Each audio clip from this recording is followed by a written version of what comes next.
May I request all of you to please take your seats? The minister is here. A very good evening, ladies and gentlemen. It gives me great pleasure to welcome our esteemed guest for the 20th Global Sustainability Summit, Honorable Minister of Road Transport and Highways, Government of India, Shri Nitin Gadkari ji. Can we have a big round of applause to welcome our chief guest here? I also warmly welcome Mr. Sanjeev Puri, immediate past President, CII, Chairman Advisory Council, CII ITC Center of Excellence for Sustainable Development, and Chairman and MD, ITC Limited, and Mr. Chandrajit Banerjee, Director General, CII. Ladies and gentlemen, we now begin with a special plenary session on driving India forward, green mobility, infrastructure, and innovation.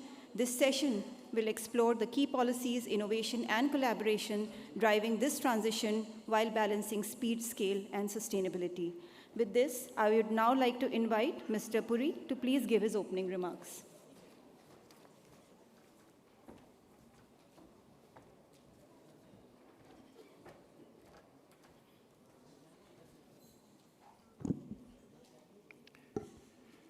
Honorable Minister for Road Transport and Highways, Shri Nitin Gadkari ji, my colleague Chandrajit, distinguished guests, ladies and gentlemen. Once again, welcome to this very special session. And Honorable Minister, it's a privilege to welcome you to this very special plenary on driving India forward, green mobility, infrastructure and innovation. And thank you for sparing your time to grace this event. This is a very special event for us because it also marks 20 years of the CII ITC Center of Excellence of Sustainable Development.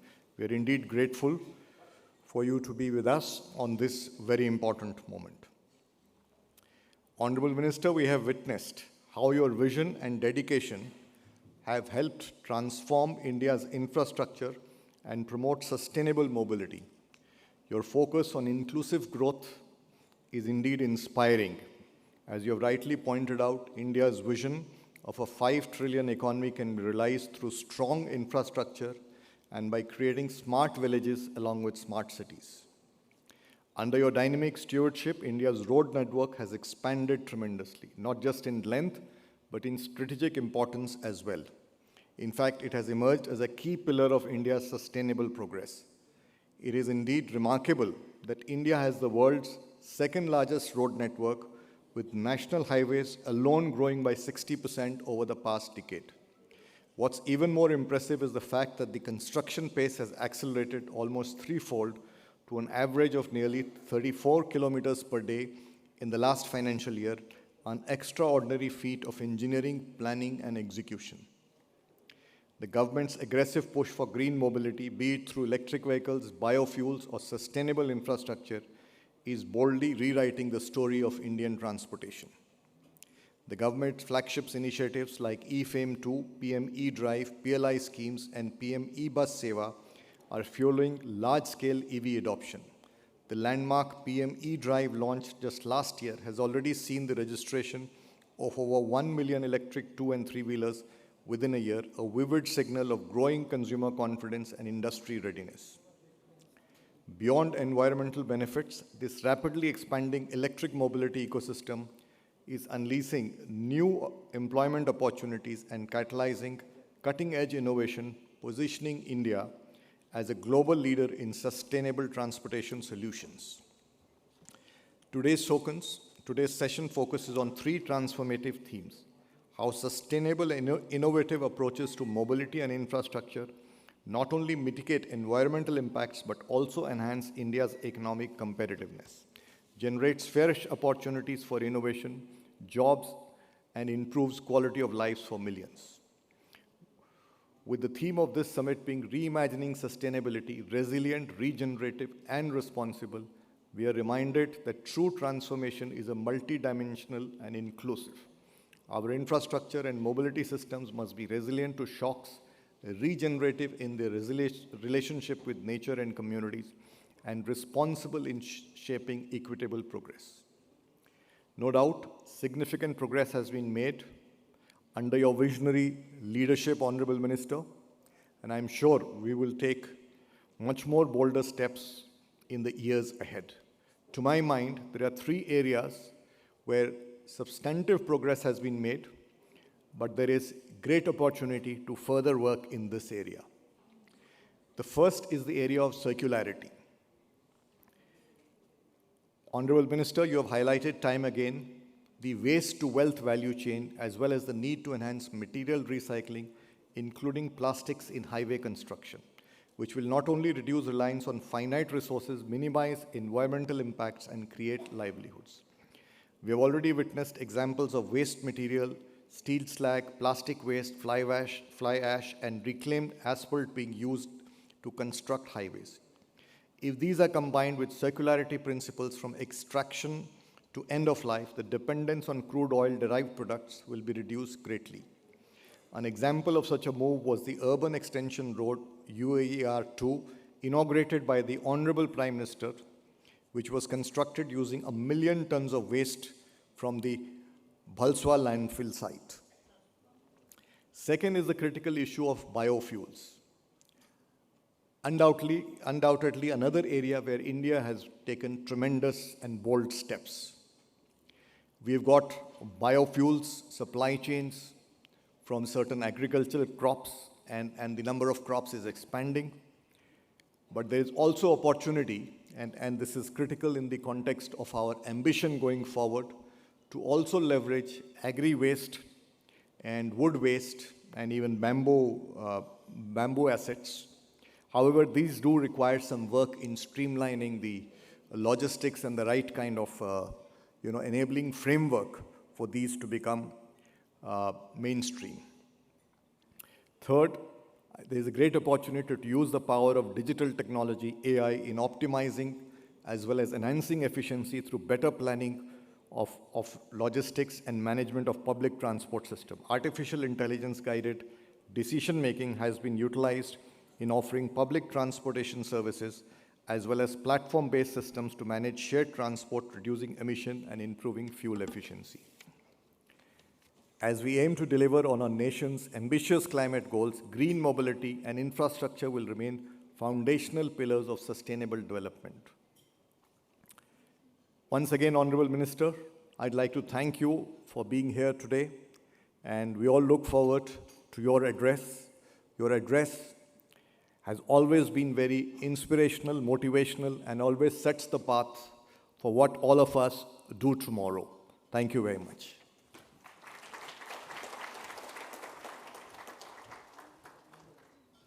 Thank you, Mr. Puri, for your opening remarks. I now invite our Honorable Minister, Shri Nitin Gadkari ji, to deliver his keynote address.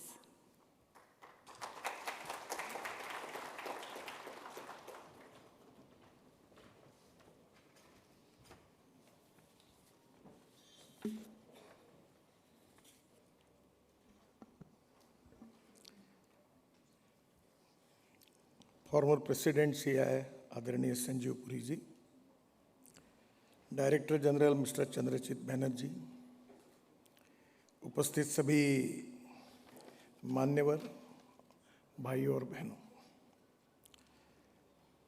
किसी भी देश में और society में 3 important is very important है: ethics, economy and ecology and environment. Sustainable development में स्वाभाविक रूप से शाश्वत, टिकाऊ और पर्यावरण पूरक विकास से हमारी लिए सबसे बड़ा मिशन है। पर जब पर्यावरण की रक्षा करनी है तो ग्रोथ भी बढ़ानी है। We need cooperation, coordination and communication between the stakeholders, कि जिसमें हम लोग सस्टेनेबल डेवलपमेंट करें, शाश्वत, टिकाऊ और पर्यावरण पूरक। और इसलिए सेक्टर वाइज और प्रोजेक्ट वाइज भी सोचना होगा। सबसे पहले मैं सीआईआई को धन्यवाद दूंगा कि ये centre of excellence for sustainable development, ये 20 साल से ये कार्य आप कर रहे हैं और नया नया विचार, नए नए इनिशिएटिव आप विशेष रूप से इसके द्वारा लोगों के सामने रखते हो। इसलिए मैं आप सबको विशेष रूप से शुभकामनाएं देता हूं, आपको अभिनंदन करता हूं, धन्यवाद देता हूं। क्लाइमेट चेंज में आप देख ही रहे कि किस प्रकार से कब कितनी बरसात कहाँ होती है, जहाँ पानी नहीं आता था वहाँ कितनी हो रही है। क्लाइमेट चेंज हमारे लिए अब सबसे बड़ी चुनौती बना है। ग्लोबल वार्मिंग के बारे में भी फ्यूचर जनरेशंस के लिए हमको बहुत बड़ा खतरा है, और इसलिए हम सबको मिलकर इन सब बातों के चैलेंजेस को स्वीकार करते हुए 2070 तक प्रधानमंत्री जी ने एक लक्ष्य निश्चित किया है, वो नेट जीरो, जो कार्बन न्यूट्रल देश बनने की जो हम सब की एक मन की भावना है, उसको पूरा करने के लिए उन्होंने 2070 तक का लक्ष्य रखा है।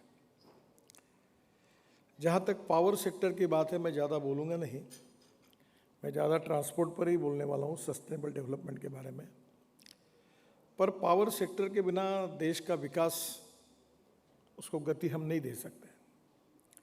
Water, power, transport and communication, ये 4 इंफ्रास्ट्रक्चर अगर ठीक प्रकार से डेवलप होंगे तो स्वाभाविक रूप से हमारे देश में कैपिटल इन्वेस्टमेंट आएगी, इंडस्ट्री और एग्रीकल्चर में ग्रोथ होगी, और इंडस्ट्री और एग्रीकल्चर और बाकी सेक्टर में ग्रोथ होगी तो एम्प्लॉयमेंट पोटेंशियल क्रिएट होगा, और एम्प्लॉयमेंट पोटेंशियल अगर क्रिएट होगा तो गरीबी दूर होगी।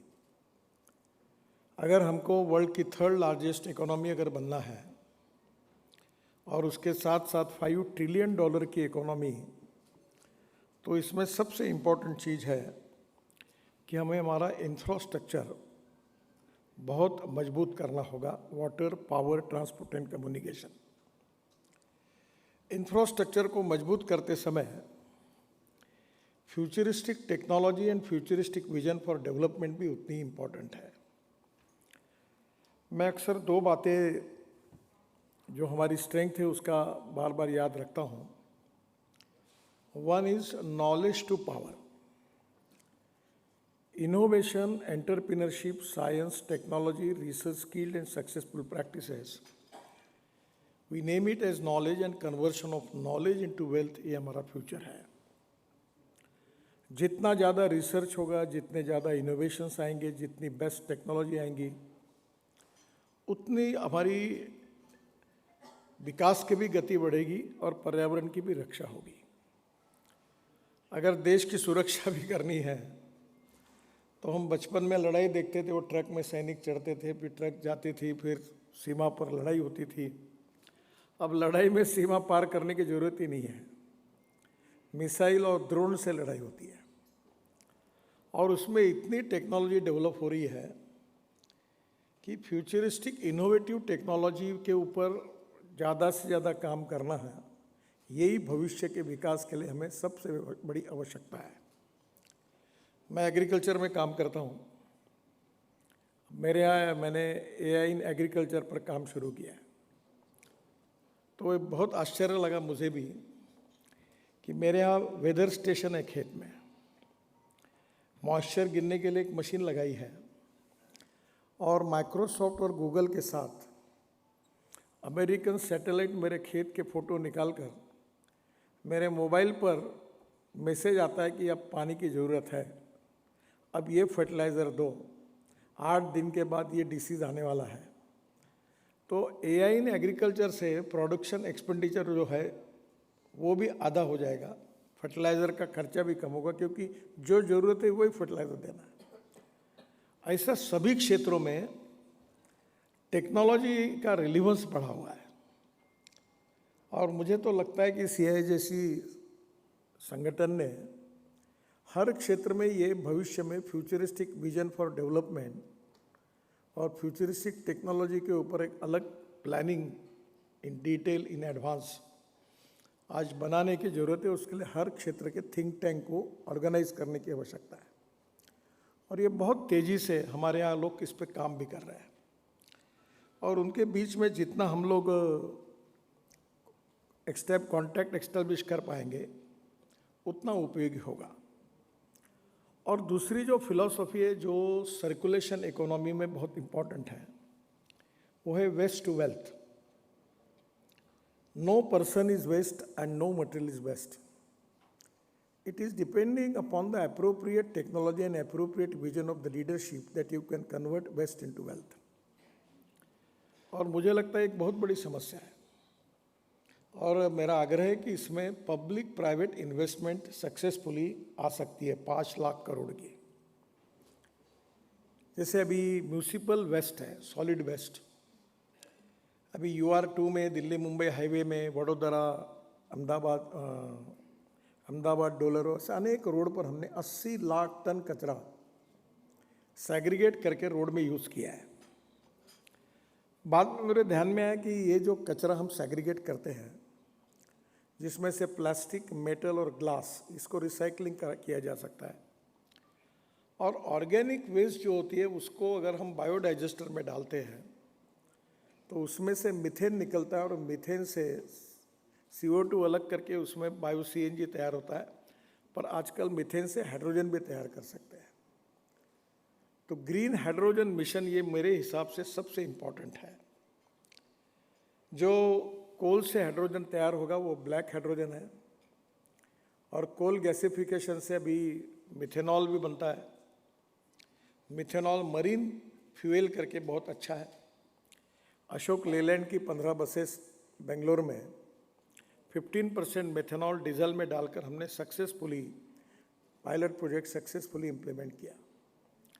अभी शिपिंग में बड़े प्रमाण पर मेथेनॉल के इंजन आए हैं, तो मरीन फ्यूल में भी हम सेविंग भी कर सकते हैं। इस सब में बहुत पैसे की बचत है। मेथेनॉल का भाव 20 से 22 रुपये लीटर है। तो आज सबसे बड़ी चीज़ है कि हमारे देश में क्या है, क्योंकि जो need based research is very important. Not only need based research but state की क्या नीड है उसको, उस रिसर्च को इम्पोर्टेंट। अभी मैं नागपुर में, हमारे वेस्टर्न कोल फील्ड है, लो क्वालिटी कोल है, तो कोल गैसिफिकेशन से हम लोग यूरिया बना सकते हैं, कोल गैसिफिकेशन से मिथेनॉल बना सकते हैं, अमोनियम नाइट्रेट बना सकते हैं, और DME बना सकते हैं। अमेरिका में LPG में 40% तक DME मिक्स कर सकते हैं। अगर हमने ये किया तो हमारी LPG का इंपोर्ट भी कम होगा, और LPG की कॉस्ट 100 रुपये 150 रुपये सिलेंडर कम होगी। तो ये जो अलग अलग हमारी स्ट्रेंथ को समझते हुए ही हमें सोचना होगा कि हमको क्या करना है। मैं ये मानता हूँ कि ग्रीन हाइड्रोजन ये सबसे इम्पोर्टेंट है। जैसे ब्लैक हाइड्रोजन कोल से करने में फिर इकोलॉजी एंड एनवायरनमेंट की समस्या है। जो पेट्रोलियम से होता है वो ब्राउन हाइड्रोजन, उसके कारण समस्या ये भी कि हमको पेट्रोल फॉसिल फ्यूल इंपोर्ट करनी पड़ती है। आज ही 22 लाख करोड़ हमारा इंपोर्ट है। तीसरा, जो पानी से इलेक्ट्रोलाइज़र से हम लोग बनाते हैं, हमारा देश इलेक्ट्रोलाइज़र में अब विश्व का मैन्युफैक्चरिंग में नंबर 1 देश है। बेंगलोर की एक बहुत अच्छी फैक्ट्री, मैंने उसका इनॉग्रेशन किया था, पर उसमें प्रॉब्लम है कि 1 kg हाइड्रोजन के लिए 50 यूनिट पावर लगती है, बहुत कॉस्टली है।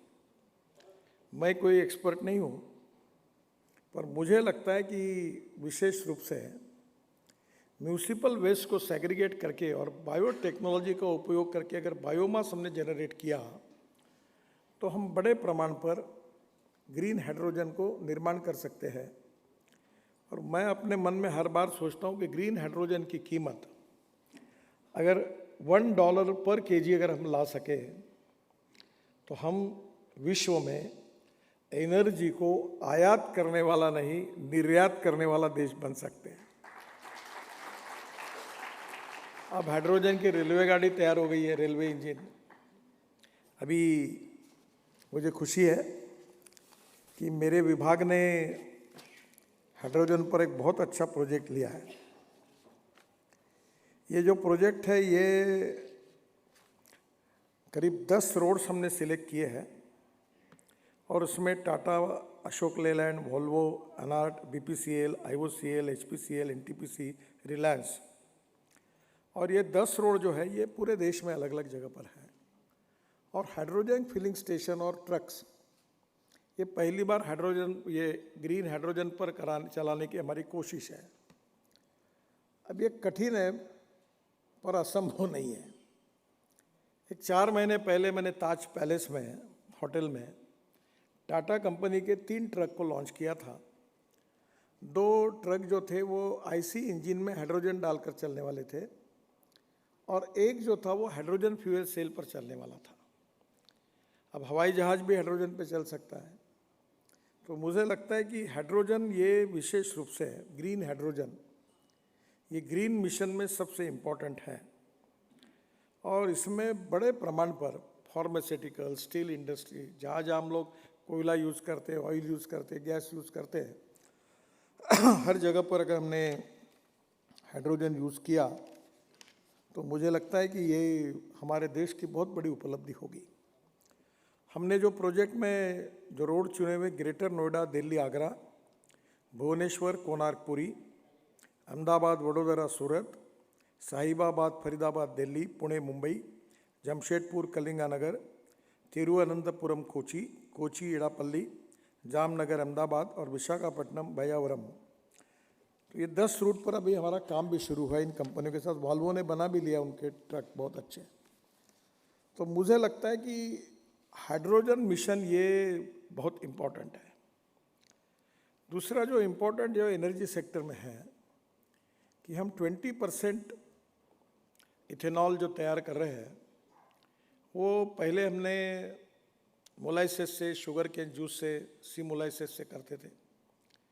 बाद में ब्रोकन राइस और कॉर्न से हमने शुरू करवाया और मुझे बताते हुए खुशी हो रही है कि 1 साल पहले जब हमने कॉर्न में शुरू करने का 1-1.5 साल पहले निर्णय हुआ तब कॉर्न की मार्केट प्राइस 1200 रुपये क्विंटल थी और एमएसपी 1800 रुपये क्विंटल थी।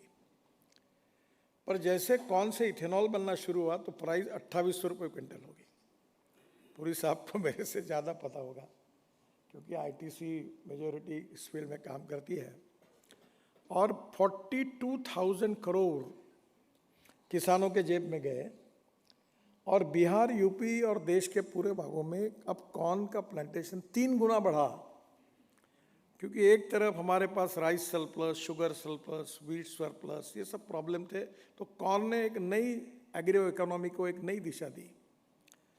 तो इथेनॉल से अभी रिसर्च हुआ है और मेरे डिपार्टमेंट ने एआरआई को उसके लिए पैसे भी दिए। अब इथेनॉल से 2 कॉलम डालकर इथेनॉल के इसमें आइसोब्यूटेनॉल तैयार होता है और आइसोब्यूटेनॉल 10% डीजल में डाल सकते हैं। उसका सक्सेसफुल एक्सपेरिमेंट हुआ है। और फिर अभी मैंने मेरे ऑटोमोबाइल मैन्युफैक्चरिंग की मीटिंग बुलाई और मैंने उनको कहा कि ये आइसोब्यूटेनॉल जो है 100% इसके ऊपर क्यों मशीनरी हमारी नहीं बन सकते, कंस्ट्रक्शन इक्विपमेंट नहीं बन सकते। और मुझे खुशी हुई कि इसमें भी काम शुरू हुआ है। अभी एक 15-25 दिन पहले पूना में मैंने किर्लोस्कर के 2 जनरेटर लॉन्च किए हैं। पहला था जो 100% बायो इथेनॉल पर था और दूसरा था आइसोब्यूटेनॉल पर। तो आप देखिए कि कितना इंपोर्ट हमारा बचेगा, कितना प्रदूषण कम होगा। आज हमारे देश में जो पोल्यूशन हो रहा है उसमें 40% पोल्यूशन के लिए ट्रांसपोर्ट मिनिस्टर करके मैं जिम्मेदार हूँ और 22 लाख करोड़ का फॉसिल फ्यूल आ रहा है। और अच्छा, ये केवल पर्यावरण के लिए नहीं है। अभी मैं जिस गाड़ी में बैठकर आया, मैंने जी साहब इनोवा गाड़ी जो थी आपने मुझे रिसीव किया, वो गाड़ी वर्ल्ड की पहली गाड़ी है जो 100% बायो इथेनॉल पे चलती है और 60% चलते चलते बिजली तैयार करती है। फ्लेक्स इंजन है। अभी फ्लेक्स हाइब्रिड आ गया, सभी 11 कंपनियों ने भी इसके व्हीकल बनाना शुरू कर दिया है। और आपको ताज्जुब होगा कि पेट्रोल के कॉस्ट में अगर इस गाड़ी में अगर पेट्रोल अगर डालकर अगर किलोमीटर वाइज अगर कॉस्ट निकाली जाएगी तो पेट्रोल का भाव 25 रुपये लीटर होगा। यानी 120 रुपये के बजाय 25 से 30 रुपये में वो फ्यूल मिलेगा और पोल्यूशन 0। तो एक प्रकार से ये एक बहुत बड़ा रिवोल्यूशन है कि हम लोग इकोलॉजी एंड इन्वायरमेंट को प्रोटेक्ट करने के लिए अगर ग्रीन फ्यूल लेते हैं या अल्टरनेटिव एनर्जी में जाते हैं तो कोई सोसाइटी में हम कोई एहसान कर रहे हैं, इसलिए नहीं। ये इकोनॉमिकली भी बहुत वायबल है। मुझे 15 दिन पहले राजू बजाज स्कूटर के मेरे पास आए थे। मैंने उनकी सीएनजी पर चलने वाली मोटरसाइकिल लॉन्च की पूना में काफ़ी वो बेच रहे हैं। तो मुझे भी आश्चर्य लगा कि इलेक्ट्रिक में ये कैसे बेच रहे हैं। तो उन्होंने कहा कि एक पेट्रोल में अगर चलना है, मोटरसाइकिल उनकी चलती है, तो खर्चा 2 रुपये 40 पैसे पर किलोमीटर आता है, और सीएनजी पर चलता है तो 1 रुपया आता है। और दिल्ली और आपके विशेष रूप से पंजाब और हरियाणा में 220 लाख टन राइस स्ट्रॉ निकलता है, वेस्ट, जो जलाया जाता है, जिसके कारण दिल्ली में प्रदूषण होता है। तो अभी बड़े प्रमाण पर करीब 400 प्रोजेक्ट ऐसे आ रहे हैं, जो उसमें से करीब 80 शुरू हो गए, कि जो राइस स्ट्रॉ से बायोडाइजेस्टर में डालकर 5 ton of rice straw is giving 1 ton of bio CNG, और उसमें लिग्नेंट निकलता है 35%। अब मैं आपको बताते हुए मुझे खुशी हो रही है कि वो जो लिग्नेंट निकलता है, हमारे देश में 95 लाख टन बिटुमिन लगता है, उसमें से 50 लाख टन हम इंपोर्ट करते हैं, और 45 लाख टन केवल हमारे रिफाइनरी की कैपेसिटी है। और हमने नागपुर से जबलपुर नेशनल हाईवे में मनसर करके रामटेक के पास, वहाँ 1 किलोमीटर रोड जो हमने बायो बिटुमिन का उपयोग करके बनाया, central research road organisation and Praj ने, तो CRI ने, जो हमारी गवर्नमेंट की संस्था है, उन्होंने ये सर्टिफाई किया कि बायो बिटुमिन यूज़ करने से वो that is prove to be better than petroleum bitumen. यानी मैं जो अक्सर कहता हूँ कि किसान केवल अन्नदाता नहीं है, वो ऊर्जादाता है। ऊर्जादाता नहीं, अब ईंधन दाता है। ईंधन दाता नहीं, वो हवाई ईंधन दाता भी बन गया है, हाइड्रोजन दाता भी बन गया है, और बिटुमिन दाता भी बन गया है।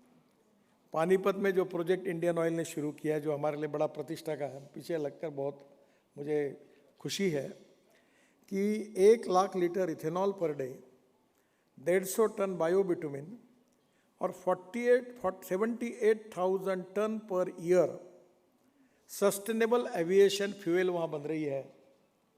वो दिन अब दूर नहीं है कि हिंदुस्तान में sustainable aviation fuel, bio fuel, अब वर्ल्ड में पूरे दुनिया को देने वाला देश भविष्य में भारत होने वाला है। ये मैं आपको विश्वास के साथ बताता हूँ। हवाई ईंधन में आज हम लोग सब पेट्रोलियम एविएशन फ्यूल लेके आते हैं, प्रदूषण भी होता है। तो कहीं ना कहीं ये इकोनॉमिकली भी वायबल है। तो हमारी पॉलिसी यही है, import substitute, cost effective, pollution free और इंडिजिनियस। तो मुझे लगता है कि ये सब फील्ड में जो हम लोग आज काम कर रहे हैं, वो हमारे लिए बहुत महत्वपूर्ण है।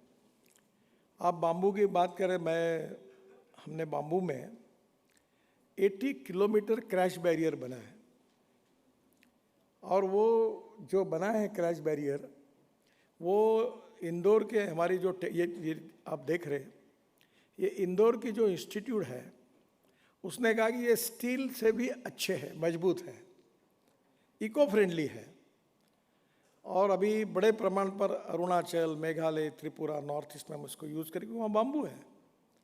यही सस्टेनेबल डेवलपमेंट में प्रोजेक्ट टू प्रोजेक्ट हमें सोचना होगा, और इसका फायदा भी होगा। मैंने जेसीबी वालों को कहा था कि आप सीएनजी पर जेसीबी कन्वर्ट करिए, तो उनने डीजल प्लस सीएनजी का किया। उनको रशिया में 1000 जेसीबी का ऑर्डर मिला। और हमारी ऑटोमोबाइल इंडस्ट्री जो है, हम जब हमारी सरकार आई, मोदी जी प्रधानमंत्री बने, तब हमारी इंडस्ट्रीज का साइज था 14 लाख करोड़। आज हम 7वें नंबर पे थे, और आज हम 3रे नंबर पर हैं। 6 महीने पहले हमने जापान को पीछे डालकर हमको 3रा नंबर मिला है। अब अमेरिका पहले नंबर पर है, उनका साइज है 78 लाख करोड़, चाइना 49 लाख करोड़, और इंडिया 22 लाख करोड़। और जिस प्रकार से अल्टरनेटिव फ्यूल और बायो फ्यूल में हमारा रिसर्च चल रहा है, हमारे प्रोडक्ट्स आ रहे हैं, बसेस बन रही, इलेक्ट्रिक के ट्रक बन रहे, अब सब मशीन्स बन रही है, तो वो दिन अब दूर नहीं है कि मुझे बिल्कुल विश्वास है कि 5 साल में हम वर्ल्ड में पहले स्थान पर पहुंचने की कोशिश कर रहे हैं, और इसमें हम कामयाब होंगे। मर्सिडीज़ के वर्ल्ड के चेयरमैन मेरे पास आए थे, एक महीना 15-25 दिन हुए, तो उन्होंने मुझे कहा कि हम लोग अब मर्सिडीज़ को पूरा इलेक्ट्रिक बेस बना रहे हैं, और इंडिया को अपना मैन्युफैक्चरिंग सेंटर चाकण में बनाएंगे, और यहाँ से पूरा एक्सपोर्ट करेंगे। आज भी बजाज, टीवीएस, हीरो होंडा अपना 50% प्रोडक्शन एक्सपोर्ट करती है। मारुति सुजुकी, टोयोटो यहाँ से एक्सपोर्ट करती है। विक्रम किर्लोस्कर आज नहीं है, सीआईआई के अध्यक्ष थे बेचारे, तब से वो मेरी बार बार बहुत अच्छे मेरे मित्र थे। कितने बड़े प्रमाण पर वो टोयोटो का यहाँ से एक्सपोर्ट कर। इसका मतलब यही है कि टेक्नोलॉजी इनोवेशन के कारण हमारा एक्सपोर्ट बढ़ने वाला है वो ऑटोमोबाइल सेक्टर में। और सेक्टर कितना बड़ा है, सस्टेनेबल डेवलपमेंट तो होगी, पर ये सेक्टर 4.5 करोड़ युवाओं को जॉब दे चुका है। ये सेक्टर जीएसटी के रूप में भारत सरकार को और राज्य सरकार को सबसे ज़्यादा रेवेन्यू देता है। ये सेक्टर हमारे एक्सपोर्ट में सबसे ज़्यादा कंट्रीब्यूशन इसका है। और ये जब इतना बड़ा हो जाएगा तो उसका कितना इकोनॉमिक इम्पैक्ट होगा आप सोचिए। तो मुझे लगता है कि सेक्टर वाइज जिस प्रकार के हमने ये जो बातें सोची है उसका बहुत अच्छा फायदा भी होगा। अभी जैसे स्वाभाविक रूप से हमारे लिए एक प्रॉब्लम था कि हमारी एक्सपोर्ट में हमारी लॉजिस्टिक कॉस्ट ये 15 से 16% थी, चाइना की 8% थी, अमेरिका और यूरोपियन कंट्रीज जो थी उनकी लॉजिस्टिक कॉस्ट ये 12% है। तो स्वाभाविक रूप से कंपटीशन में इंटरनेशनल मार्केट में लॉजिस्टिक कॉस्ट हमारे लिए समस्या थी। अभी IIM बेंगलोर, कानपुर IIT और चेन्नई IIT ने तीनों ने अध्ययन किया और बाय एन एवरेज उनके रिपोर्ट में आया है कि हमारी लॉजिस्टिक कॉस्ट 5 से 6% कम हुई है। यानी 16% से हम 10 से 11% पर आए हैं, ऐसा उन्होंने अभी अध्ययन करके बताया। क्योंकि रोड अच्छे बने, अब कोई समय नहीं लगता। अभी द्वारका एक्सप्रेस हाईवे और UR2 की बात हुई, आज मैं सुबह ही वहीं गया था। मैं जहाँ दिल्ली को कम जानता हूँ, तो करीब 1 लाख करोड़ के रोड तो हम दिल्ली NCR में बना रहे हैं। और ये इतना है कि मुझे जिनके घर पर मैं गया था मिलने के लिए, तो कहते कि मैं रोहिणी है ना दिल्ली में, मैं वहाँ गया था। तो मैं गुड़गांव में नौकरी करता हूँ, रोज़ 3 घंटे लगते थे। अभी मैं 35 मिनट में ऑफिस में पहुँचता हूँ। तो आप समझिए कि उनका जीवन कितना सुसह्य हुआ होगा और कितना पेट्रोल डीजल बचा होगा। तो स्वाभाविक रूप से पानीपत से एयरपोर्ट जाने के लिए ये दिल्ली के बीच में से 3.5 घंटे 3 घंटे लगते थे, अब 35 मिनट में एयरपोर्ट के अंदर चले जाएंगे। तो ये जो रोड में हुआ उसके कारण आज बड़े बड़े दिल्ली से चेन्नई से बेंगलोर 2 घंटे में होगा दिसंबर से, दिल्ली से देहरादून 2 घंटे में होगा, दिल्ली से जयपुर 2 सवा 2 घंटे में आया है, दिल्ली से अमृतसर 4 घंटे में होगा। अभी ये बड़े बड़े हाईवे अभी तो कुछ बहुत कम दिख रहा है आपको, अभी तो और हमारे पाइपलाइन में है। तो नेचुरली लॉजिस्टिक कॉस्ट मैं आपको गारंटी देता हूँ कि इस दिसंबर एंड तक ही हमारी लॉजिस्टिक कॉस्ट सिंगल डिजिट में यानी 9% पे निश्चित रूप से आएगी। तो आप समझ लीजिए कि इंटरनेशनल मार्केट में इसका फायदा। पर एक लॉजिस्टिक कॉस्ट कम करने के साथ हमें पोल्यूशन भी कम करना है। और इलेक्ट्रिक के ट्रक में तो आप खर्चे ही नहीं होता कुछ। मेरे पास इलेक्ट्रिक ट्रैक्टर है और खेत में घर पर सोलर लगा हुआ है, 1.5 घंटा चलता है। तो मैं सुबह 4 बजे चार्ज करके 1.5 घंटा चलाकर फिर 3 घंटे टाइम दे फिर 1.5 घंटा चलाता हूँ। तो मेरी कॉस्ट ही 0 हो गई क्योंकि मैं सोलर पावर यूज़ कर रहा हूँ। नहीं तो कितना डीजल ट्रैक्टर को लगता था। अभी ट्रैक्टर भी इलेक्ट्रिक का आ रहा है, CNG का आ रहा है। तो मुझे लगता है कि आने वाले समय में हमारे पर्यावरण की रक्षा करते हुए इकोनॉमिक ग्रोथ को बढ़ाकर सस्टेनेबल डेवलपमेंट के पीछे हम लगे। सबसे इम्पॉर्टेंट चीज़ एक कुछ समस्या भी है कि हिंदुस्तान के लोगों को वरदान है कि पॉपुलेशन बढ़ाना और दूसरी ओर ऑटोमोबाइल का नंबर बढ़ाना। और दिल्ली में तो ऐसे भाग्यवान लोग हैं कि हम रोड उन्हीं के लिए बना रहे हैं ताकि वो पार्किंग की व्यवस्था हो।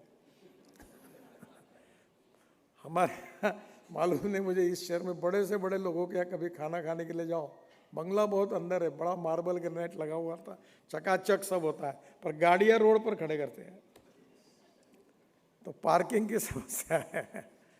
तो आने वाले समय में जिस प्रकार से ये डेवलपमेंट हो रही है और इसमें अगर निश्चित रूप से सस्टेनेबल डेवलपमेंट में अगर फ्यूल में भी चेंज होगा तो हमारी कॉस्ट भी कम होगी, इंपोर्ट भी कम होगा, प्रदूषण भी कम होगा। तो मुझे लगता है कि ये आज हमारी सेक्टर में हम एक कोशिश कर रहे हैं सस्टेनेबल डेवलपमेंट के लिए, वो mass rapid transport on electricity. आज दिल्ली में 2000 इलेक्ट्रिक बसेस आने वाली है और अभी हमने पहली बार एक पब्लिक ट्रांसपोर्ट में रिवोल्यूशन करने वाली एक सिस्टम लाई है और वो सिस्टम पहला पायलट प्रोजेक्ट हम नागपुर में शुरू कर रहे हैं और टाटा ने धारवाड़ में इसकी फैक्ट्री भी डाली है, मैं उनके बड़े पीछे लगा हूँ। और इसकी टेक्नोलॉजी और फ्लैश चार्जिंग की टेक्नोलॉजी हिटाची और सीमेंस की है। 135 सीटर की बस है और वो बस की, ये बस का चित्र आप देख लीजिए।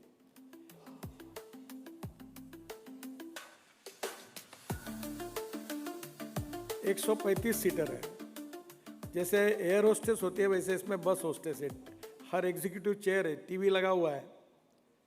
और ये बस की विशेषता ये है कि इसका टिकट हमने डीजल की तुलना में 30% कम रखा हुआ है और इसका जो चार्जिंग होता है 40-40 किलो हर स्टॉप पे आएगी, फ्लैश चार्जर ऊपर से आएगा और बस 20 सेकंड में चार्ज होगी। फिर देखो चार्जिंग होगा ना उसका, ये चार्जर ऊपर है और ये नीचे आ रहा है चार्जर और ये 40 किलोमीटर के लिए तुरंत चार्ज होगी 20 सेकंड में। तो ये अगर पहला हुआ, मेट्रो की कॉस्ट पर किलोमीटर 550 करोड़ रुपए है और उतनी ही कैपेसिटी इससे ट्रांसपोर्ट करने के लिए कॉस्ट 2 करोड़ रुपए पर किलोमीटर है। यानी कैपिटल कॉस्ट कम है, पब्लिक प्राइवेट इन्वेस्टमेंट में राइट ऑफ वे मेरे पास है। बस स्टॉप हम बना के देंगे, पावर भी लेंगे और आप बस में इन्वेस्ट करिए और आप दिल्ली से जयपुर, दिल्ली से दिल्ली से देहरादून, बेंगलोर से चेन्नई, मुंबई से पुणे, हम सब इसी में जा सकते हैं। और इससे अच्छी सीटें बनाई हैं, स्पीड भी 100 से 120 किलोमीटर है। और मुझे लगता है कि अब ट्रांसपोर्ट सेक्टर में कंफर्टेबल पब्लिक ट्रांसपोर्ट करना ये बहुत आवश्यक है। एक आदमी बैठ के गाड़ी बैठ के जाता है और ये अगर कंफर्टेबल होगा तो पब्लिक ट्रांसपोर्ट में बड़े प्रमाण पर हम कर रहे हैं। दूसरा जो इम्पोर्टेंट चीज़ है कि इसके साथ साथ हम 360 रोप वे, केबल कार, फेनिकुलर रेलवे और ये काफ़ी अभी धौला कुआं से मानेसर भी हम अध्ययन कर रहे हैं। हाइपर लूप वाले भी मेरे पास आए, उनका भी प्रेजेंटेशन था। हम वर्ल्ड की बेस्ट टेक्नोलॉजी लाकर, अच्छा इसमें बहुत फ़ायदा है। अभी बद्रीनाथ का रोपवे हम बना रहे हैं 5000 करोड़ का। तो 5000 करोड़ में हमने जब टेंडर निकाला तो सरकार का 1 रुपया हम खर्चा नहीं कर रहे हैं। ऊपर से जो रोपवे बना रहा है वो हमको 800 करोड़ रुपए साल की रॉयल्टी दे रहा है, यानी उल्टा हमको पैसा इनकम दे रहा है। तो आने वाले समय में public transport, electric ropeway, cable car, funicular railway, हम सब दुनिया भर की टेक्नोलॉजी को लाने की कोशिश करें। हमारे देश में भी डेवलप हो रही है। तो 360 प्रपोजल में हमने अभी काम शुरू किया है। 30-40 इस साल हम फाइनल करेंगे, तो इसके कारण भी प्रदूषण कम होगा। तो एक प्रकार से ट्रांसपोर्ट सेक्टर में रोड कंस्ट्रक्शन में इको फ्रेंडली डेवलपमेंट करना, बायो बिटुमेन से लेकर क्रैश बैरियर तक फ्लैश का उपयोग हम करते हैं। अभी पहले फ्लैश तो सुप्रीम कोर्ट का निर्णय था कि आप उस पावर स्टेशन को फ्लैश का किराया भरना पड़ता था, अब फ्लैश नहीं मिलती। और मैं आपको बताता हूँ अगले 5 साल में, जैसे फ्लैश के लिए पहले प्रॉब्लम था, फ्लैश के लिए झगड़े होते हैं, अगले 5 साल म्यूनिसिपल वेस्ट के लिए झगड़े होने वाले हैं। ये मथुरा में मैंने एक प्रोजेक्ट बनाया हाइब्रिड एन्युटी में। जो मथुरा का गंदा पानी था उसको 40% फ्रॉम गवर्नमेंट, 60% फ्रॉम इन्वेस्टर और हाइब्रिड एन्युटी में प्रोजेक्ट बनाया।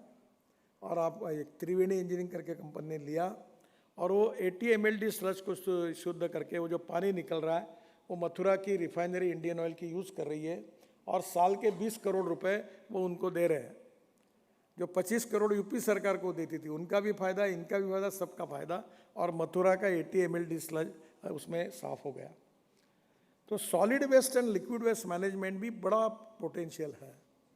पब्लिक ट्रांसपोर्ट के लिए बड़ा पोटेंशियल है। इसलिए स्वाभाविक रूप से सस्टेनेबल डेवलपमेंट में हमको ग्रोथ भी चाहिए और ग्रोथ के साथ साथ पर्यावरण की रक्षा भी चाहिए। और ये जो कार्बन न्यूट्रल 2070 तक जाना है, उसमें मेरा अनुरोध है कि project to project, sector to sector हमें थिंक टैंक बनाकर सोचना होगा कि हमें किस प्रकार की नीतियों को अपनाना होगा। और ये एग्रीकल्चर, रूरल, ट्राइबल में जल, जमीन, जंगल और जानवर पर आधारित बहुत बड़ी बड़ी अच्छी टेक्नोलॉजी डेवलप हुई है। और इसलिए मुझे लगता है कि CII जैसी संगठन ने sector wise futuristic vision and futuristic planning for development ये बनाकर उसमें जो बेस्ट से बेस्ट टेक्नोलॉजी का उपयोग करके हम किस प्रकार से ग्रोथ भी बढ़ा सकते हैं, एम्प्लॉयमेंट भी क्रिएट कर सकते हैं और पर्यावरण की रक्षा करते हुए हम एयर पोल्यूशन से हमारी रक्षा भी कैसे कर सकते हैं, इसके आधार पर एक सस्टेनेबल डेवलपमेंट का एक बहुत अच्छा प्लान तैयार होना चाहिए और आप करते भी हैं। तो आने वाले समय में एक बात आखिरी में कहकर अपनी बात समाप्त करूंगा कि ये सब बातों में बहुत से मेजॉरिटी लोगों को लगता है कि ये कोई चैरिटेबल काम है। ये चैरिटेबल काम नहीं है, इकोनॉमिकल वायबल है। Proven technology, economic viability, availability of raw material and marketability of the finish product. मैंने जितनी बातें कही है वो एग्जिस्टिंग खर्चे में 30-30, 40-40% की बचत करने वाली है, प्रॉफिट को बढ़ाने वाली है, कॉस्ट को कम करने वाली है। सस्टेनेबल डेवलपमेंट में इकोलॉजी एंड एनवायरनमेंट को प्रोटेक्ट करते हुए और हमारी कॉस्ट को कम करते हुए, ग्रोथ को बढ़ाते हुए, एम्प्लॉयमेंट खड़ा करते हुए देश का एक्सपोर्ट बढ़े, हम आत्मनिर्भर भारत बने, हम $5 ट्रिलियन की इकोनॉमी बने, हम विश्व की सबसे 3rd लार्जेस्ट अर्थव्यवस्था बने। इस आधार पर मुझे लगता है ये ग्रीन रिवोल्यूशन जो है ये हमारे लिए फ़ायदे का है। वेस्ट टू वेल्थ है, नॉलेज टू वेल्थ है और ये इकोनॉमिकली भी हमको बहुत बहुत उपयोगी है। तो निश्चित रूप से आप जो प्रयास कर रहे हैं उसको मेरी तरफ से मैं बहुत बहुत शुभकामनाएं देते हुए अपनी बात को समाप्त करता हूँ। धन्यवाद।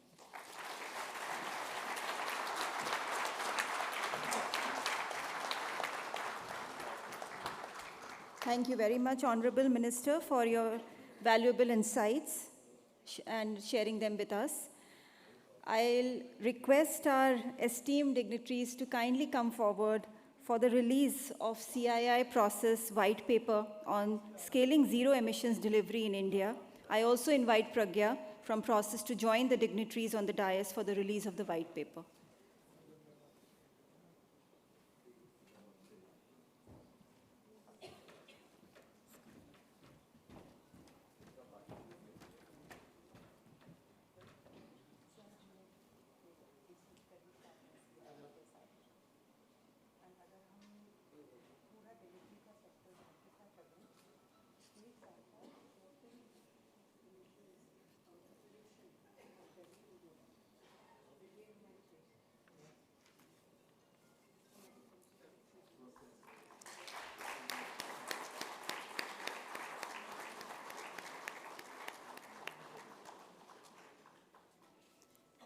Thank you to all our esteemed dignitaries for releasing the white paper.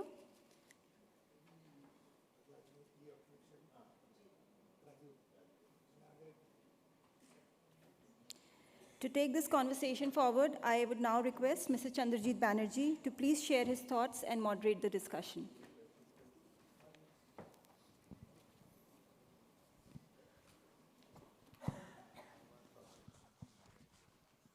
Honorable Minister, sir, you've covered so many important subjects, sir. और each time आप आते हैं हमारे meetings में कुछ ना कुछ ideas जो मिल जाते हैं, काफ़ी सारे चीज़ वहाँ से research भी करते हैं हम, projects भी बना लेते हैं. So you speak as a businessman, you speak as a policy maker, you speak as a visionary, you speak as to give many ideas to our business people with economy in mind, jobs in mind, skills in mind. It's amazing, sir. You spoke about, I would not dare to summarize what you spoke about, and what you spoke on, because you touched many subjects, sir. अभी कितने सारे subjects में आपने touch upon किए, from green transport to technology to hydrogen to so many other things. Let me not try to even give the bullets. But sir एक आपने transport और mobility का बात तो काफ़ी की है sir, about sustainable transport, sustainable development, जो अर्बन सिटीज़ में जो चेंजेस आपने लाए हैं अर्बन एरियाज़ में, सर एक कल्चरल चेंज कैसे लाए सर? आपको मैं ये प्रश्न इसीलिए कर रहा हूँ सर, आपने गाड़ी का बात किया, पॉपुलेशन का बात किया, लेकिन इस रूम से, इस हॉल से जो निकलेंगे जो सारे लोग, सब एक गाड़ी में उठेंगे सर वापस जाने के लिए। ये अच्छा बस ने जो आपने बनाए हैं सर, ये बस में कितने लोग चढ़ने वाले हैं, कैसे कल्चरल चेंज भी लाए? मुझे लगता है कि ये दोष लोगों का नहीं है। देखिए, लोग कंफर्ट चाहते हैं। जब वो एग्जीक्यूटिव चेयर में बैठकर सोते हुए, लैपटॉप पे काम करते हुए, एयर कंडीशन बस में जाएंगे, धक्के नहीं लगेंगे पूरा, तो लोग छोड़ देंगे। लोग बोलेंगे नहीं, ये 4 बार गियर बदलाओ, ट्रैफिक जाम, इसके बजाय बस में जाएंगे। तो लोगों की एक्सपेक्टेशन के आधार पर कंफर्टेबल अगर कोई सॉल्यूशन हम देते, अल्टरनेटिव देते, तो लोग उसको स्वीकारते हैं। अभी जैसे हम लोग मल्टी मॉडल हब बना रहे हैं, तो ये बस स्टेशन बना रहे हैं, ये अपने कटरा में बना रहे 1200 करोड़ का, तिरुपति में बना रहे हैं, अब बस स्टेशन को भी एयरपोर्ट जैसे बना रहे हैं। तो मुझे एक ने कहा कि आप इतने अच्छे बनाते हो, तो यहाँ बहुत से लोग जिनको लेना देना नहीं, वो जाके एसटी स्टैंड में बैठते, आपने एसी लगा दिया तो वो फुकट में बैठेंगे। तो अब बैठ भी सकते, कोई संभावना नहीं। अपने देश में तो अलग अलग प्रकार की समस्या है, पर मुझे एक विश्वास है कि पब्लिक ट्रांसपोर्ट में कॉस्ट कम होगी, और जब दिल्ली से देहरादून कार से तो 2 घंटे में होगा, पर एक एयर कंडीशन बस में एग्जीक्यूटिव चेयर में बैठकर अगर आप 2.5 घंटे में जाएंगे, तो मेरा विश्वास है लोग अपनी कार नहीं निकालेंगे, लोग उसमें जाएंगे। तो धीरे धीरे पब्लिक ट्रांसपोर्ट में जितने कंफर्ट्स हम बढ़ाएंगे, तो लोग उसका उपयोग। अभी ये जो बस हमने तैयार की है, जो टाटा ने धारवाड़ में इसकी फैक्ट्री डाली, मैं पराग में गया था, तो स्कोडा के फैक्ट्री गया था, तब मैं टाटा के प्रतिनिधि को भी लेके गया था। मैंने कहा ये करो जॉइंट वेंचर के साथ। अब उन्होंने ऑलरेडी 2 कंपनी आई है, और ये एक बार अगर बड़े प्रमाण पर शुरू होगा, तो जो बात मैंने कही कि 30% से डीजल बस की तुलना में 30% टिकट रेट कम होगा। तो अब प्रॉब्लम है, अब जब राज्य से अगर ये बस चलाने के लिए बिजली लेंगे तो 12 रुपये यूनिट है, क्योंकि वो इसको कमर्शियल मानते हैं। तो मैंने पावर मिनिस्टर को रिक्वेस्ट किया है कि NHAI इसमें जॉइंट वेंचर में रहेगी, और आप हमको ये बिजली सोलर से या 4 रुपये यूनिट से दीजिए। तो एकदम हमारे रोड के बाजू में हम स्टेशन भी बना के देंगे। अब आप दिल्ली जयपुर लोग हाईवे से जाते हैं, तो दिल्ली से मुंबई भी जाएंगे। तो धीरे धीरे क्या है कि जितनी अच्छी सर्विस सुधारती जाएगी, लोग उसका अच्छी सर्विस अगर होगी तो फ़ायदा लेते हैं। फिर उसके बाद लोगों का मन चेंज करना ये कठिन काम है, क्योंकि लोगों को भी एजुकेट करना ये बड़ा काम है। पर धीरे धीरे जनरेशन्स बदल रही है, लोगों का एटीट्यूड, अप्रोच और बिहेवियर भी बदल रहा है। रिस्पॉन्सिबल सिटीजन, ये जो हमारी कंसेप्ट है, इसमें लोग भी धीरे धीरे काफ़ी जिम्मेदार बन रहे हैं। कुछ समस्या है, पर समय के साथ साथ हम सबको सुधार कर अच्छा होगा, ऐसा मुझे लगता है। और एक बार शुरू करने से फ़ायदा होगा। अभी जैसे एयरपोर्ट है, अभी एयरपोर्ट में संख्या बढ़ गई, रश होने लगा, तो मैं एक देखता हूँ कि अब एयरपोर्ट में यानी हवाई जहाज़ में चढ़ने वाले लोग बदल गए। तो जैसे दिल्ली में अगर प्लेन लैंड हो जाता है तो बहुत लोग खड़े होते हैं, उनको लगता आ गया, तो फिर एयर होस्टेस बोलते हैं नहीं नहीं नीचे बैठो नीचे बैठो। तो पहले पहले हर इसमें बोलती थी, आजकल थोड़ा कम हुआ, जब लोगों को समझ में आया कि अब बेल्ट बांध के बैठना है, जब तक इंजन बंद नहीं होता और वो रुकता नहीं तब तक नहीं करना। थोड़ा टाइम लगेगा, क्योंकि लोगों को आदत नहीं, क्योंकि क्लास बदल गया ना। तो हवाई जहाज़ में हवाई चप्पल पहनने वाले भी आ रहे हैं अभी, तो नेचुरली तो थोड़ा सा टाइम लगेगा, पर लोग बदलते हैं, अब धीरे धीरे प्रॉब्लम निकल जाएगी। Sure sir, thank you sir. आपने कुछ कंपनीज के नाम लिए, कुछ R&D, आपका R&D का काफ़ी शौक ऑलवेज रहा है सर। और अब विक्रम जी का भी जिक्र किए। विक्रम जी और मैं आपका पास काफ़ी टाइम आते थे, ग्रीन हाइड्रोजन का मिशन के बारे में आपने उस टाइम में भी बताए थे। R&D के भी अभी भी मैं जापान में था सर, और वहाँ पे काफ़ी चर्चा हुई आपका ग्रीन टेक्नोलॉजीज़ का, ग्रीन मोबिलिटीज़ का। सर हमारे साथ जो टोयोटा किर्लोस्कर मोटर्स का R&D हेड यहाँ पे मौजूद है, तो मैं उनको जिक्र करूँगा, because you are present here Srinivasan to probably make a comment or a question to the इनके ऑनरेबल पहले मिनिस्टर। एक बात बता देता हूँ कि विक्रम जी को मैंने कहा था एक बार कि मैं जब हाइड्रोजन के मैंने जो कुछ बातें कही उस सब बातों के प्रूफ और प्रयोग मेरे पास है। तो मेरी पत्नी ने मुझे एक दिन कहा कि आप हाइड्रोजन की गाड़ी की बात कर देंगे, पानी से हाइड्रोजन निकलेगा, गाड़ी चलेगी। मेरा ही तो आपके ऊपर विश्वास नहीं बैठता तो लोगों का कैसे बैठेगा? तो ये बात बिल्कुल सही है। तो मैंने फिर विक्रम को फ़ोन किया था और मैंने उनको कहा था कि एक गाड़ी मुझे हाइड्रोजन वाली चाहिए। तो बोला गाड़ी आएगी, पर हाइड्रोजन कहाँ से? बोला फरीदाबाद में इंडियन ऑयल की ये है लेबॉर्ट्री, वहाँ अपने राम कुमार हैं, उनको मैं बोलूँगा मेरे गाड़ी में भर दो। तो उनने मुझे एक गाड़ी ला के दी, उसका नाम था मिराई, अभी भी है हाइड्रोजन पे चलने वाली।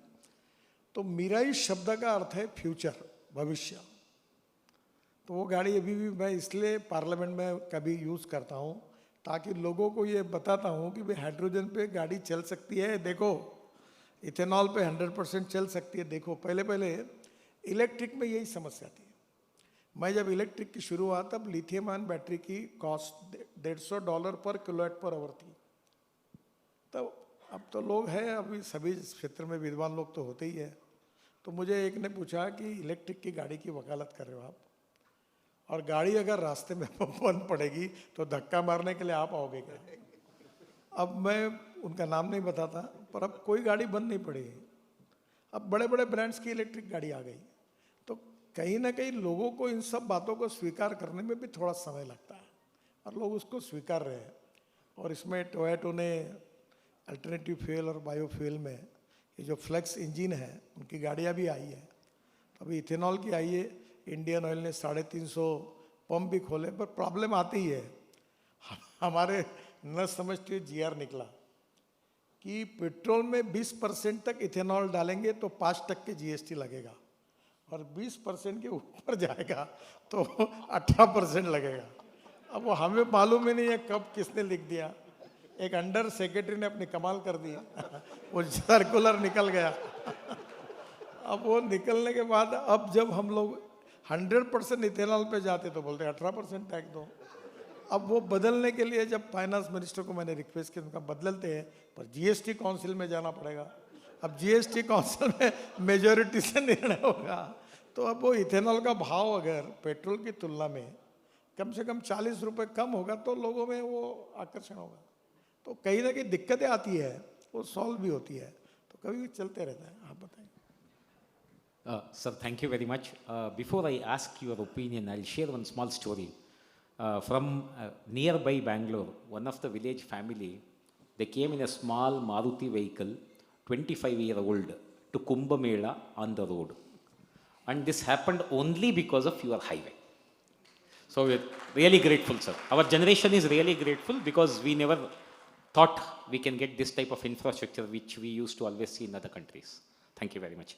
Sir, this ethanol is an excellent initiative which gives 360-degree stakeholder benefit.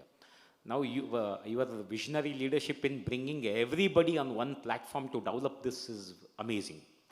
Now, I want to understand your opinion or your vision, how you are envisioning scaling up this availability of ethanol, then availability across all the fuel stations in India continuously on all the days.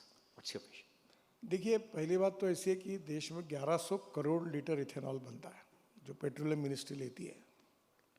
अब स्वाभाविक रूप से ethanol जो इसके भारत सरकार ने अपना कानून बनाया, कल परसों सुप्रीम कोर्ट में एक पिटीशन हुई, उनने कहा कि इथेनॉल 10% लेना या 20% लेना हमारा अधिकार है।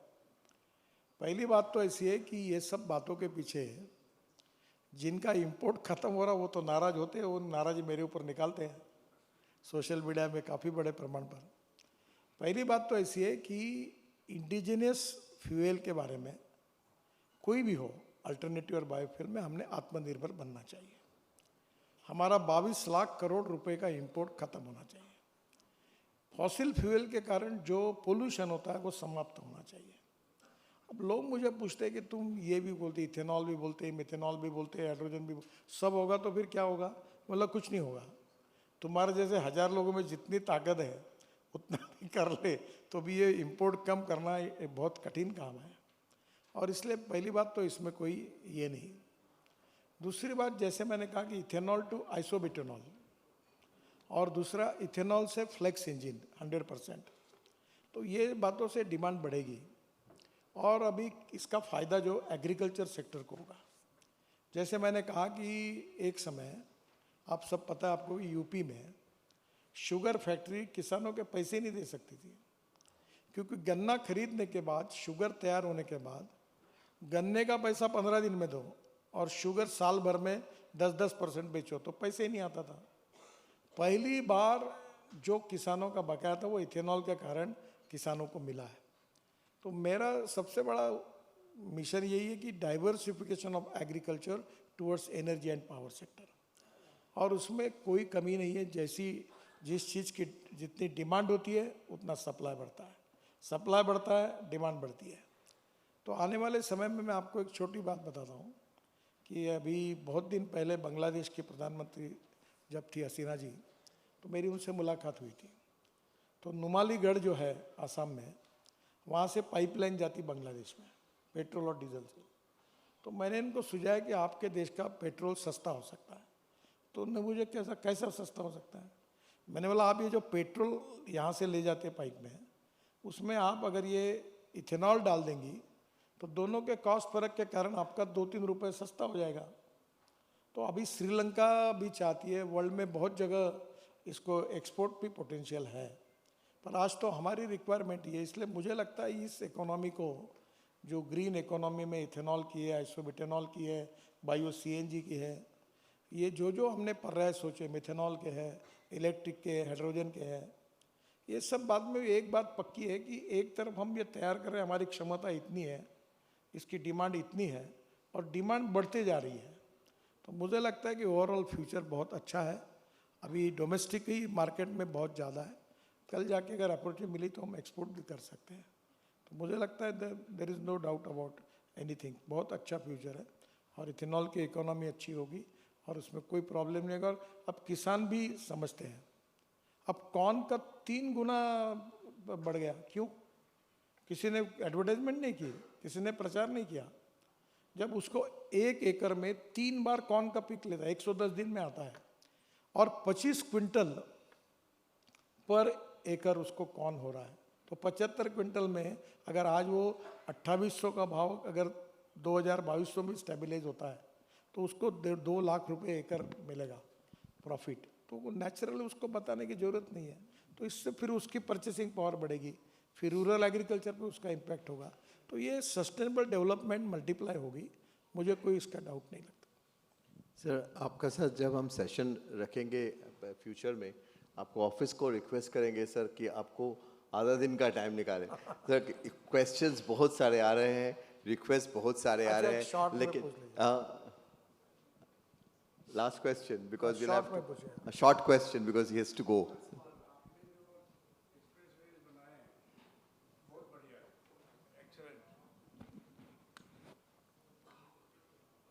मोर देन वर्थ अप्रिशिएटिंग। लेकिन सर उस पर जो प्रोहिबिशन का जो लगा हुआ है कि 2 व्हीलर 3 व्हीलर्स नॉट अलाउड, लेकिन दैट इज ऑल अलाउड, कोई चेक नहीं है हाईवे पर, द्वारका एक्सप्रेस वे। सर संभावना नहीं है। उसके आसपास में बहुत सारे ठेले वाले चाउमीन और बिरयानी और गोलगप्पा बेच रहे हैं, लोग कार लगा के वहाँ पर खाने खड़े होते हैं और डिस्टर्बेंस होती है। तो high express way very nice, excellent, लेकिन इन चीज़ों को कैसे आप रोकेंगे कि रॉन्ग साइड ड्राइविंग भी है, और एक को मना किया तो कहता है कि आपको देखता नहीं कि मैं रॉन्ग साइड से आ रहा हूँ, आप बचा के चलो।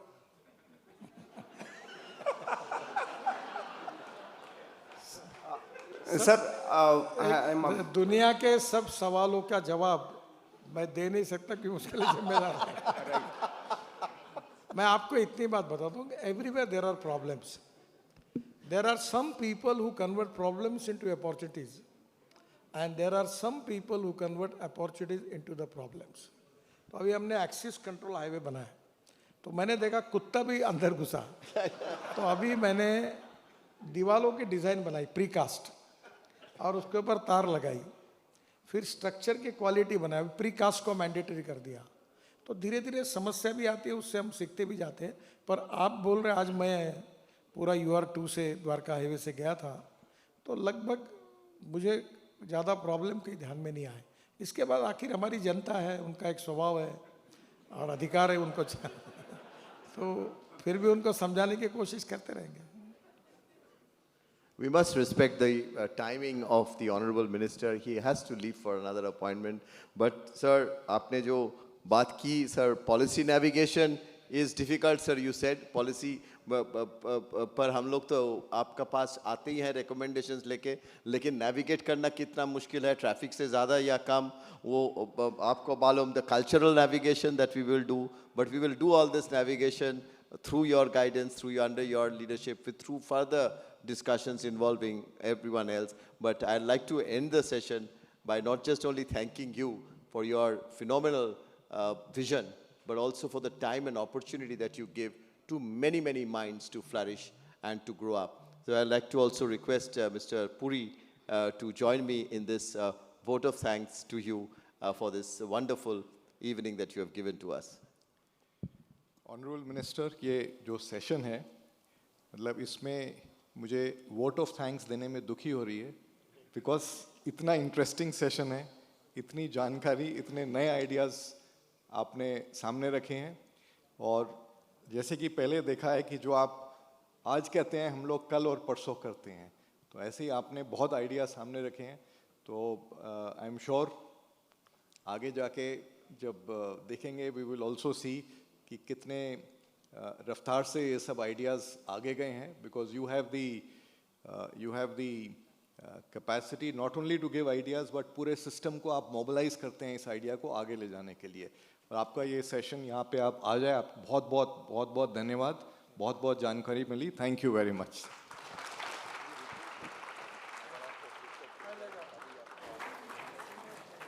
Thank you very much to the Honorable Minister for this insightful and a very engaging session that we had. And thank you to all the dignitaries who are there with us on the dais today. Thank you, everyone. Please remain seated.